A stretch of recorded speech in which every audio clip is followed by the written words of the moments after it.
Құдайдың соңғы кітабы Құранда мынандай аят бар да: Мұхаммед араларындағы ешқандай еркектің әкесі емес, және ол елші, пайғамбарлардың соңғы дейді да.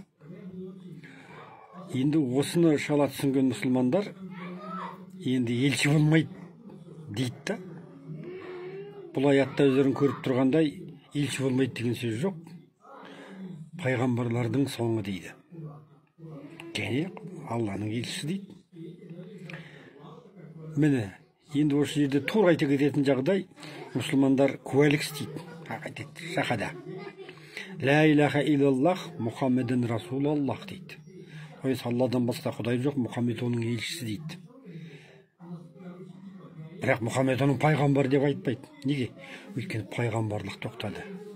Елшілік жалғасып жүре береді. Қияметке шейін болады. Елшілер Құранда айтылғандай періштелерден де адамдардан да болады да. Сондықтан дағы жаңағы шахаданың өзінде куәлік етіп тұр да. Енді сол куәліктеріне қарсы өздерінің жаңағы сөздерін айтады да. Міне сондықтан дағы қаншама қателіктер бар да. Естеріңізде болсын. Мұхаммед пайғамбар соңғы пайғамбар. Өйткені Құран соңғы кітапта, ақыреттің кітабы. Ендігі жерде шариғат, ол да соңғы шариғат. Израиль халқынан алынып, мұсылмандарға берілген да. Өйткені израильдіктер өздерінің мәртебесінен тайып кеткендіктен. Бірақ шариғат соңғы болғанменен дін соңғы емес.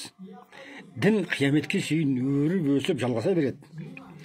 Сондықтан да біздің айтып жүрген екі діннің басын қосамыз дегеннің өзі сол шариғат, жер бетіндегі құлшылық енді көктегі Исаның ілімімен жалғасу керек.